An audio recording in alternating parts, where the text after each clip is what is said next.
Kembali ke channel Falsafah. Pada hari ini, saya Nas akan bersama anda.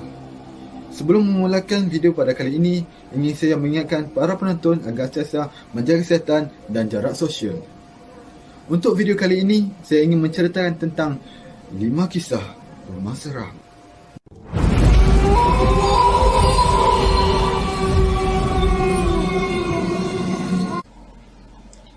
Rumah agam era Victoria ini dibina pada tahun 1876 oleh Christopher William Crawley, amat dikenali sebagai salah satu rumah yang paling berhantu di Australia.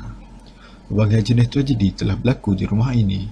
Ada insiden seperti seorang budak kecil dibuang dari atas tangga, budak penjaga kuda dibakar sehingga mati, dan pembantu rumah jatuh dari beranda. Lagi menakutkan apabila anak lelaki pada salah seorang penjaga bangunan telah dirantai selama 40 tahun bersebelahan mayat ibunya. Di kediaman ini juga, salah seorang penjaga bangunan telah mati dibunuh. Mereka yang pernah tinggal di kediaman ini kerap merasai kehadiran pemilik, iaitu Christopher dan Elizabeth. Pelbagai kejadian yang berlaku seperti bahu dipegang, nama dipanggil, rasa macam ada yang memerhati, serta kedengaran bunyi tapak kaki yang kerap berlaku.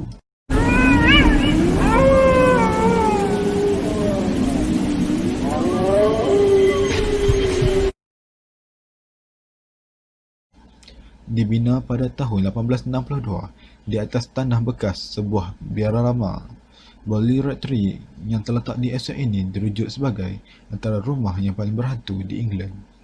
Sebuah akhbar pernah dilaporkan bahawa penampakan lembaga seorang biarawati pada tahun 1929 dan atas permintaan seorang penyiasat fizik bernama Harry Price diminta untuk menyiasat dakwaan paranormal. Lembaga biarawati itu sering dilihat di sekitar taman kediaman itu dengan mukanya tunduk kesedihan. Terdapat juga laporan dari saksi yang terlihat cahaya pelik, terdengar bunyi tapak kaki, bisikan serta bunyi kereta kuda di luar kediaman.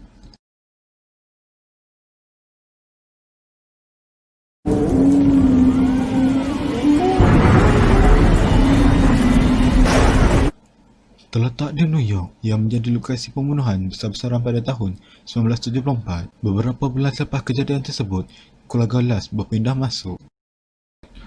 Keluarga Last sering terjaga setiap malam, tepat pada waktu 3:15 pagi.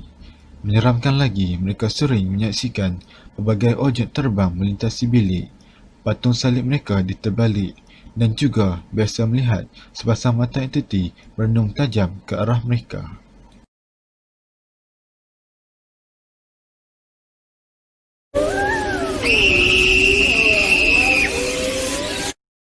Ladang ini dikabarkan mendiami sekurang-kurangnya 12 roh hantu yang dilaporkan menyerupai zat hamba ketika zaman Perang Saudara. Seorang kanak-kanak perempuan bernama Chloe merupakan salah satu hantu yang terlihat dalam skeping gambar yang diambil di antara dua buah bangunan di situ.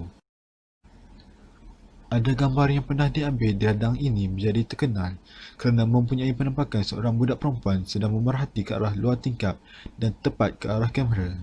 Budak itu diberikan nama sebagai budak hantu kerana tiada siapa yang mengenalinya.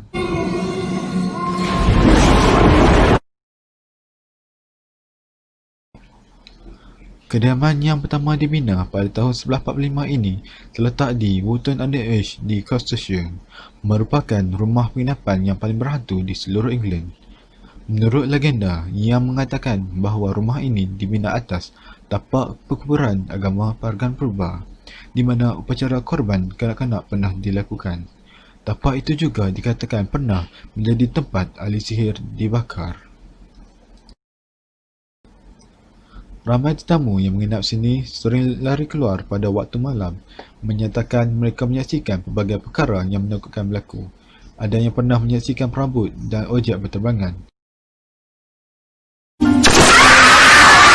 Okey, bagi mereka yang suka akan pengalaman menyeramkan, boleh cuba tidur di tempat-tempat ni, iaitu bangunan Merters, bangunan Monte Cristo dan bangunan Ram Inn.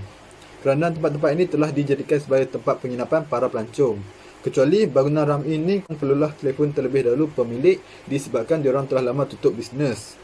Dan lagi dua tempat iaitu Amityville dan Bali Rectory tak boleh kunjung tempat-tempat ni disebabkan Bali Rectory telah lama musnah di dalam kebakaran Dan bagi MTV pula, ianya merupakan tanah persendirian dan masih didiami sehingga hari ini.